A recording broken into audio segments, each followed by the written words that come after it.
So there are, like for my audience, authors, there are shows that only talk about your book. Like specifically, they're talking to authors about their books, but that's very few and far between. And so you want to make sure the message that you're promoting is not, you're pitching them, not, I want to come on and talk about my book, but I want to come on and talk about this specific message that I know matches up to what your show's mission is. So I think just definitely leading with the value you're going to bring to the listeners is what the host wants to hear. Welcome to Authentic Online Marketing with Ruthie Gray. Growing awareness for your blog, podcast, book, or product involves more than dancing to reels and yelling, "Buy my thing." This show models quality over clamor so you can put your spin on your message and market in a way that feels authentic to you, because nobody wants to sound like an infomercial. And now, here's your host, Ruthie Gray. Hey, y'all, welcome back. If you're interested in guesting on podcasts, this is the show for you. My special guest is Kim Stewart, a marketing strategist and host of the Book Marketing Mania podcast. She helps nonfiction authors reach new readers by guesting on podcasts. Since 2014, Kim has helped authors build their platforms, launch and market their books both before and after book release. I know many of you listening are authors who need to broaden your reach for your book, and this is definitely for you, but it's also for anyone trying to build a platform in the online space, because Kim is sharing specific ways to plow the ground for a fertile place to grow your message and transition to podcast pitching. Because here's a little secret. Guesting on podcasts give you lots of exposure and new followers. Yeah. So that's awesome, right? Today, you're also going to learn her top 3 tips for podcast pitching and how she's leveraged community on Instagram to gain referrals and to grow exposure. As a podcaster myself, I found her advice very helpful and motivating, and I know you will too. And by the way, Kim is a delightful individual. I feel like she's a kindred spirit. I enjoy her presence both online and on Instagram and inside my insider mentorship. And when she's not strategizing behind the scenes, you'll find her in Dallas, enjoying time with her family and indulging on coffee, caramel, and Friends reruns. If that doesn't sound like a soul sister, I don't know what is. And now, listen in. So, Kim, I am so excited you're here with us today. Thank you. Me too. It's so fun to serve your listeners. Oh, you are a fun gal. And I love following you on Instagram, actually, and seeing the fun things you come up with and the people that you come in contact with and interview. Do you enjoy having a podcast? How's that going? I do enjoy it. It is a lot more work than anybody ever tells you it's going to be. But I kind of knew a little bit of that going into it. But boy, once you start your own show, you have a whole new respect for podcast hosts. But yeah, I love the interviewing. I love just talking to people about, the different facets of book marketing that they do, which is what my podcast is about. And, just bringing on experts to just hammer out some of the topics that I know authors are interested in that I'm not necessarily an expert in, but just getting to nerd out with them about book marketing and building relationships that way. It's been super fun. And we were joking a couple minutes ago before we went on the air about how much work a podcast is, right? Mm-hmm. How much goes into it. It is work, but worth it. Mm-hmm. It's a great tool to get the message out. Kim, I want to know, I'm sure our listeners do too, when did you first become passionate about helping authors pitch podcasts? It was probably about 2 years ago. So I've worked with authors probably for about 8 years now, doing all kinds of marketing, whether it be email marketing, social media marketing, help them with their blog, and then doing a little bit of PR, like when they were in launch season. So a lot of my authors that I work with on a long-term basis, and their book launch would come up. And typically, if they were with a traditional publisher, the traditional publisher takes care of all that. But there were times that it would end, that book launch time would end, and they'd still want to be on more podcasts. And so we started reaching out to some that typically they already had a relationship with them. So that kind of got me a little bit into it. And then about 2 years ago, I really felt the call to just really niche down to PR. And so I took a PR course, and it was about pitching TV, publications, and podcast all together. So I got to learn all of that. And one of my amazing mentors, Brittany Lynn, who is the PR queen, she helped me through that course and to learn it all. And then I started listening to the Go Pitch Yourself podcast with Angie Trueblood, another mentor of mine. And she just focuses on pitching entrepreneurs to podcast. And so I took her course and started learning from her. And I've actually worked with her agency for about 2 years now, helping her support her clients as well. So I guess probably just about the last 2 years is when I really niched down to pitching podcasts. And I absolutely love it. I think it's a great way for my audience, authors, to be reaching new audiences and new readers like long before their launch and long after their launch. Like there's no bad time to be pitching yourself to podcast and reaching new readers and letting them know about your books, or maybe even have courses or coaching programs that you can let them know about. It's such a neat tool to get the word out. And it's interesting to me that you just really loved the pitching part and learning, you really honed that and learned that. And so that's why it's so valuable for our listeners today to hear what you have to say about this, because I'm really excited to hear about it too. So when authors come to you, what's their biggest hang up about pitching to podcasts? I think, it's they don't know what to say, even though they have valuable content to share, and they may be blogging about their content that's in their books. And obviously they've written a book about it or planning to write a book. I think they still kind of struggle with, but what would I say on a podcast? Does anybody want to hear what I have to say? So we kind of work through that, or just the administrative pieces of, how do I go about finding shows? And, sometimes, they just don't have an idea. Like they know they listen to certain shows, but they don't know, are there other shows out there, and as you and I both know, there's tons and tons of shows being created, every week. And I love listening to podcasts too. So I've heard several authors on podcasts that I'm like, want to connect with them afterwards and either buy their book or sign up for their email list. So I think just knowing there is a lot of podcasts you can reach out to. And I think probably the number one thing would be they don't have time. Like they just don't have time to do it. Whether, they really don't, or they just think it's going to be so time intensive. And it certainly can be if you don't do it strategically. But yeah, I guess that'd probably be the number one, is they think they just don't have time for it. And you know what?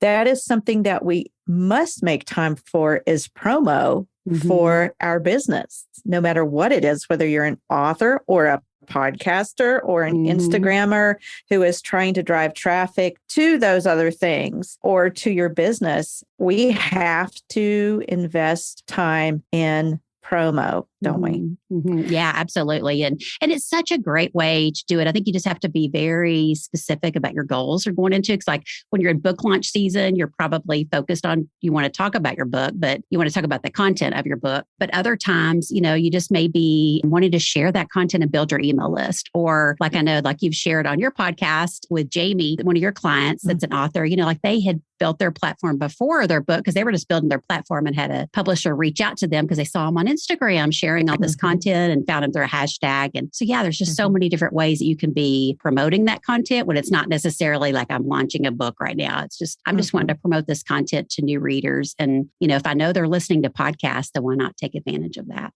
And what Kim is referring to is Jamie and Chris Bailey from Expedition Marriage. They are former clients of mine. They have a marriage practice, but they wanted to cast their net wider to reach more people and use Instagram to do that. But she had no idea how to use the tools for Instagram. And so she went through coaching and several trainings. She was in our mentorship. And in the midst of her trainings, because she had such great content, a publisher sought her out for a book deal because they checked out her platform and saw that their content was solid. And so, Kim, you and I have talked about this, that it's really important not to wait until you have the book to build a platform, right? Yes, absolutely. And just like that, like they did on Instagram, I mean, you could do the same thing as podcast guesting. You could take your topic like Jamie could on marriage and just be sharing some topics about that on podcast. And then again, it's another piece of content that the publisher or an agent might discover, or you could share when, obviously in your book proposal so that they see I'm already out serving my readers on this topic and they're interested in it. Obviously podcast hosts are inviting me on, so I know their audiences are interested in this topic. And so, yeah, I think that's a great way to draw attention to your platform with an agent or publisher. So, yeah, it's great.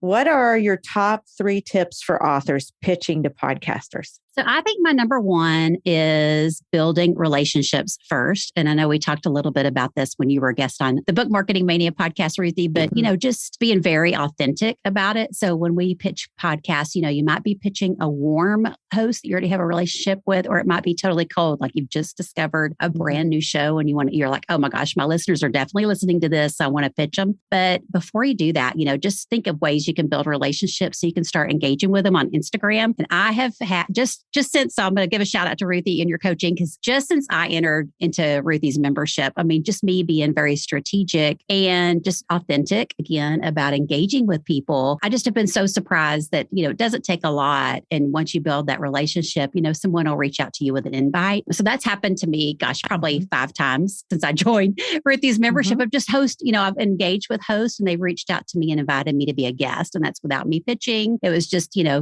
truly authentic, genuine engagement on their Instagram where they've shared their podcast. Maybe I've left a review for their show and shared their show with my, followers and friends, and just, little things like that you teach, for Instagram engagement has made a huge difference. But I think just truly showing the host that you have some kind of knowledge of their show, so, and again, if you follow them or listen to their show, you can do that. But yeah, that's probably my number one tip is building relationships first before you even start pitching. Second, I just always say to make sure you match your message with the host mission. And so what I mean by that is just making sure, they've started this show, they want to serve their listeners well, and their listeners trust them, to show up each week, week in and week out to get the same kind of content. And so you want to make sure that's what you're pitching. So there are, like for my audience, authors, there are shows that only talk about your book, like specifically they're talking to authors about their books, but that's very few and far between. And so you want to make sure the message that you're promoting is not, you're pitching them, not, I want to come on and talk about my book, but I want to come on and talk about this specific message that I know matches up to what your show's mission is. So I think just definitely leading with the value you're going to bring to the listeners is what the host wants to hear. And then thirdly, I would say to be sure and tell the host how you plan to share your interview, because a lot of people that are guests do not do that. And I'm so blown away by that, but they just don't share it. And so I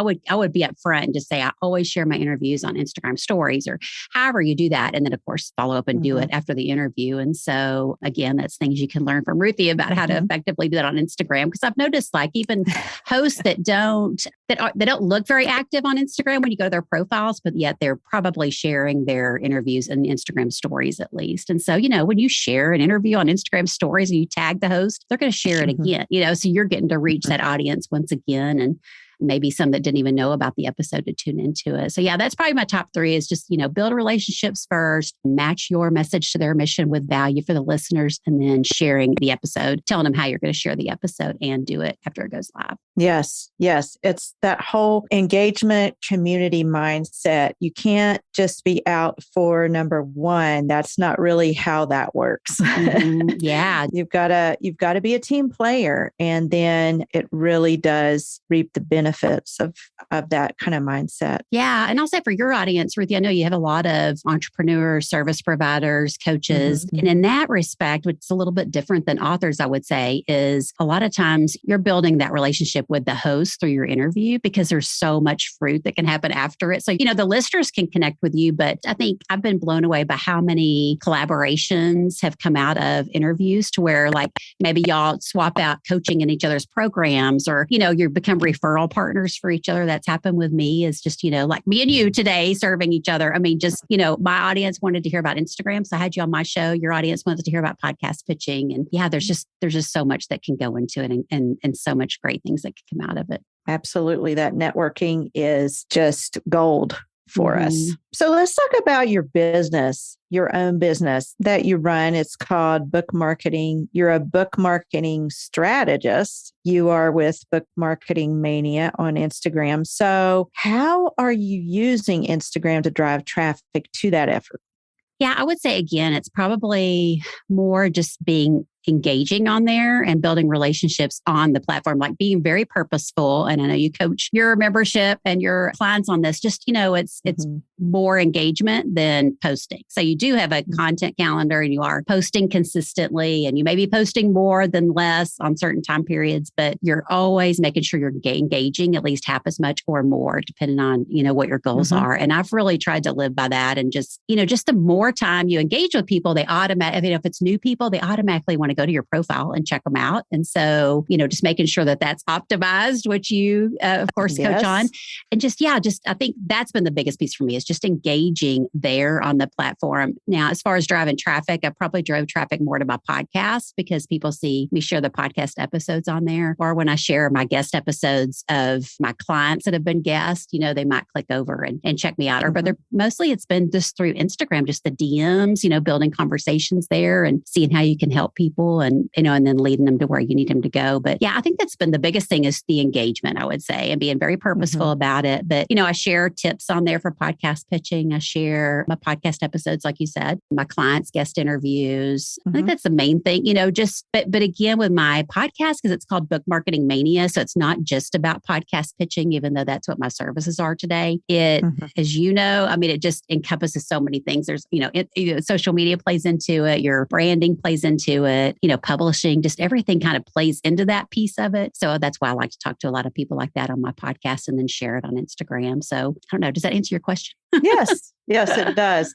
So just basically still thriving off of that networking kind of vibe. And once you share other people and their missions and their podcast interviews with you and so forth, there are those circles, those ripples that go out to reach other people. And it just is a beautiful thing how it just all works together. So yes, it does. So do you, and I think we know this answer then, do you feel Instagram is a substantial platform for generating funds? I do. Yes. If you're using it strategically. There's so many of us that just hop on Instagram because we hear that's where we should be, right? That's where we should be posting content. And then we just start posting all kind of content that is about us basically and our brand versus the engaging content or spending any time engaging. I know so many people have asked me about, well, I keep posting, but no one's replying or no one's liking my post. And it's like, well, are you spending any time engaging with your people, because otherwise let's back off like you teach, let's not post as much. Let's engage a lot more.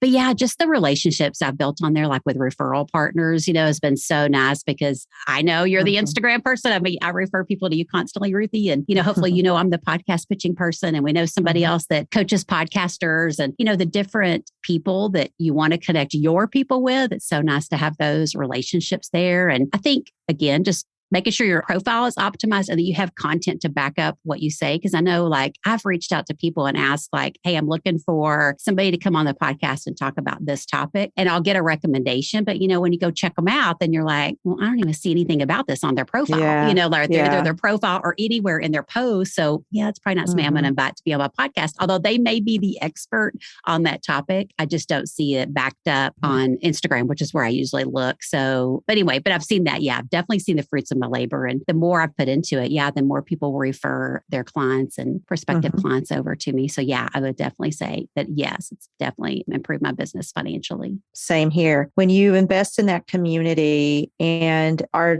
not just there to post and ghost or, here's my book, this is about my book, or this is about my podcast, or this, and this. If you post it, they don't just come. You've got to be willing to lock arms with others. And that's just how it works. That is how it works. There's no shortcut to it. But once you do that, and then once you start feeding those relationships, talking in the DM and kind of helping people and pointing them in the right directions, like you said, with the referrals, if you don't have the answer and then those people see that you're sending them to them, then they're going to reciprocate. So community grows opportunity. That's what I like to say. Yes, so true. Okay, so tell us a little bit about your podcast Pitching 101. Is that something that could help all entrepreneurs, or is it mostly geared toward authors? Yeah, it can help all entrepreneurs. It is just a basic kickstart kind of program. Just so if you're thinking about pitching yourself, you kind of know just the nuts and bolts of getting started, because there's a lot more, that you learn along the way as you start pitching yourself. There's probably a couple of references in there to authors, just because I do talk about, if you're pitching your book necessarily versus the content you can talk about. And I know for just entrepreneurs themselves that don't have a book, it gets a little bit different. I mean, they could definitely benefit from it, but I know it gets there's a little bit more strategy that goes into it as far as, the topics. You're going to talk about authors. We're just talking about usually our book topic or something around that topic. But, with entrepreneurs, there's so many facets of, the the service we provide, the coaching we provide. And, are we teaching about some how-to topics or mindset topics or, our entrepreneur journey? So there's a lot of different things that go into that piece of it that I don't get really into the nuts and bolts on that. But yeah, I think anybody wanting to pitch themselves could definitely benefit from it. It's a short, just mini course just to kind of jumpstart it so that you kind of get over those first hurdles of how do I even do this? And, don't keep procrastinating it. Like just, get started and start making those connections like we've been talking about. So this is just a self-paced short mini course, correct? Yes. Okay. All right. Now, what we'll do is we will include the link to that in our show notes so that if if folks are interested in learning more exactly how to pitch to a podcast, whether you're an entrepreneur or an author or another podcaster or whatever your mission and message is, then you'll be equipped for that. Awesome. Thank you. Yes, of course, Kim. Okay. So I want to ask this because you're a fun person and I just want to know myself, but I'm sure it's going to be interesting. What is one fact most people don't know about you? Okay. This is my favorite one to share. And I don't share it often, obviously, but when you hear it. But in middle school, I was a belly dancer. Like that was my recreational activity. I wish I could do it today. I cannot. It would be amazing to get in shape with belly dancing. But yeah, my belly does not look like it did in middle school. But that was super, super fun. Wow. Yeah. Well, that is great. Says the mom of, over here, mom of 4, and you're a mom yourself, So in middle age, could we just only wish for the bellies we used to have in middle school, right? That's so fun, Kim. But you know what? I'm not even one bit surprised because you're just such a fun personality. All right. So Kim, as we wrap up, how can listeners connect with you online? Where would you like us to send people when they want to know about Kim Stewart, the Book Marketing Mania podcast pitching strategist? Yeah, I would love, obviously, I think probably the best place for your audience is on Instagram. And I'm Kim Stew Inspired on there. Okay. All right. And we will add that to the show notes too, and make sure it's at the very top so y'all can go check Kim out. And I'm sure that your podcast Pitching 101 is also over there in your link in bio since you are so big on optimizing your bio, correct? Yes, thank you. And I would also encourage everybody, if you have not, to tune into my episode with Ruthie. And I'm sure you can link that to Ruthie. If you have any authors in the audience that haven't heard that, she was one of my very first guests. And it was so, so good on using Instagram to grow your author platform. Yes, we will link that as well. We have lots of links to share with everyone. Well, Kim, thank you so much for taking time out to sit down and chat with us and give us some great pointers. I can't wait to share this episode with everyone, and we wish you well. Yeah, thanks for having me, Ruthie. Sure. We'll talk to you soon. Thank you.